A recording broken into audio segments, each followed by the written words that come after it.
नरेंद्र मोदी। तो नरेंद्र मोदी सलाद खाते हैं, खिचड़ी खाते हैं और कढ़ी खाते हैं और छाछ लेते हैं। छाछ छाछ पेट की सभी बीमारियों का सत्यानाश कर देती है और पेट का मित्र है छाछ। खिचड़ी पेट को स्वस्थ करने की चाबी है। खिचड़ी और छाछ खाइए, 7 दिन तुम कुछ मत खाओ, खिचड़ी और छाछ, फिर मेरे पास आओ, देखो पेट का हाल क्या होता है। लेकिन तुम क्या खाते हो? खपुर्री रोटी।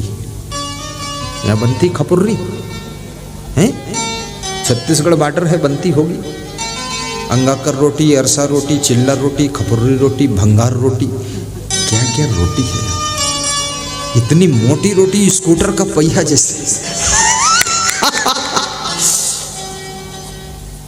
सामान्य ये भोजन कीजिए और भोजन थोड़ा चबा चबा कर खाइए। अभी अमित जोगी से भेंट हुई, मिलने के लिए आए थे भिलाई के सत्संग में। कह रहे थे माननीय नरेंद्र मोदी ने हमारे पापा को समझाया था कि भोजन कम से कम 24 बार चबाना चाहिए। अजीत जोगी समझाया था। बोले तब से पापा 24 बार चबाते थे। हमने कहा तुम? बोले हम तो बिना चबाए खा लेते। पेट खराब होगा, तबीयत खराब होगी। चबाइए। ये लार, मुंह में जो लार बनती ना, यही हजम करती है। और लार थूका मत करो, इसको घूंट लिया करो और बीच बीच पानी पी लिया करो और मुंह धो लिया करो। कितने लोग दिन भर मुंह ही नहीं धोते। हमने कहा कब धोगे? बोले कल सवेरे धोएंगे। 24 घंटों में एक बार भूत भावन बनकर घूम रहे। अपना मुंह नहीं धोते, तुम्हारा मुंह कोई और धोई, इसको बार बार धो। मुंह धोने से भी बुद्धि बढ़ती है और मुंह धोने से, हाथ धोने से वायरस का नाश हो जाता है। पटाखे फोड़ने से वायरस मर जाता है और कपूर और घी का दीपक जलाने से कोरोना वायरस मरता है। ये साधारण बात नहीं है। आज हमारे एक वैद्यराज हमको मंजन दे गए, दंत कवच मंजन। बता रहे थे इसमें ऐसी जड़ी बूटी पड़ी है कि दांतों में कोई जीवाणु, कीटाणु, बैक्टीरिया, वायरस लग ही नहीं सकता। तो मैं इसको 10 दिनों से कर रहा हूं, आज फिर दे गए दंत कवच। यही दुकान कहीं लगी है उनकी, पता नहीं कहाँ लगी, ढूंढना तुम जाकर दंत कवच। तो जब मैं इसको करता हूं ना, तो जीभ के ऊपर वो आंवला खाओ जैसा स्वाद हो जाता जीभ का, वैसा स्वाद हो जाता। राजस्थान के हैं ये वैद्य महेंद्र जी। आंवला जैसा स्वाद। ये कपूर आरती में जलाना आवश्यक है और घी की आरती करो। ये तेल नहीं। कितने लोग तेल डालते हो उसमें, अरे पेट्रोल मत जला देना कहीं और प्रदूषण फैलेगा। और ये पटाखे फूटने से भी वायरस मरता है। बहुत शोधन किया गया है। थोड़ा प्यास लगने पर पानी भी पी लिया करो। कभी ज्यादा नींद लगे तो दिन में भी सो लिया करो, कोई बुरा नहीं।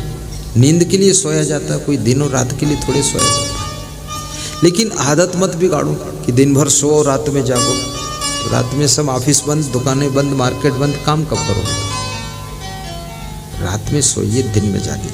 लेकिन कभी अगर ज्यादा आ गया झोंका नींद का, थोड़ा सा और जागो। बहुत सो चुके हो। ये जो हम तुम जाग रहे हैं ना,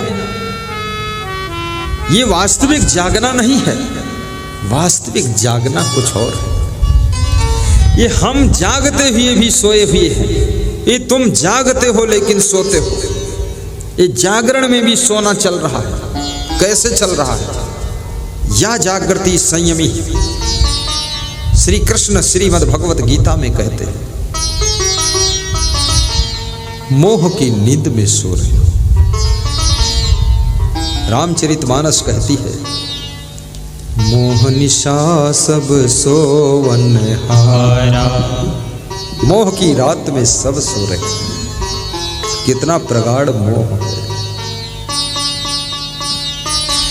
देखहि स्वप्ने अनेक प्रकार मोहनी। तब ये समझो जीव जाग गया है जब सब विषयों के विलास से वैराग्य हो जाए। विषयों का सेवन जीवन निर्वाह के लिए हो, विषयों का सेवन परिवार के निर्वाह के लिए हो, परिवार संचालन के लिए हो, लेकिन विषय विलास का त्याग हो, तब समझो ये जीव जाग गया है। परिवार संचालन के लिए एक पत्नी व्रत की आवश्यकता है, एक पति व्रत की आवश्यकता है। और साधु जो पूर्ण जागा साधु वही है जिसमें वैराग्य आ गया है। पूर्ण वैराग्य हो संत में। जब सब विषय विलास विरागा। धन्य हो कबीर। जब सब विषय विलास विरागा, जानी ही तब ही जीव जग जागा। कबीर साहब कहते हैं संतों जागत नींद न कीजिए। हे संतों जागो, नींद में मत रहो। संतों को बहुत कबीर साहब ने सावधान किया। उनके हर पंक्ति में कहीं कबीर सुनो हो संतों, कहीं कबीर सुनो हो साधु। कभी उन्होंने कहा नहीं है कि कहीं कबीर सुनो हो संसारी। इसका मतलब कबीर साहब के सम्मुख बहुत साधु लोग ही बैठते थे। उस समय साधु बहुत होते थे, अब तो साधु ढूंढो तो मिलते नहीं। संत भी बहुत कम हो गए। कबीर के पीरियड में संतों की बहुत भीड़ थी। नैमिषारण तीर्थ में उत्तर प्रदेश में 88,000 ऋषि मुनि नैमिषारण में तप कर रहे थे। नीम का जंगल है नैमिषारण। अरण्य माने जंगल, नैमी माने नीम।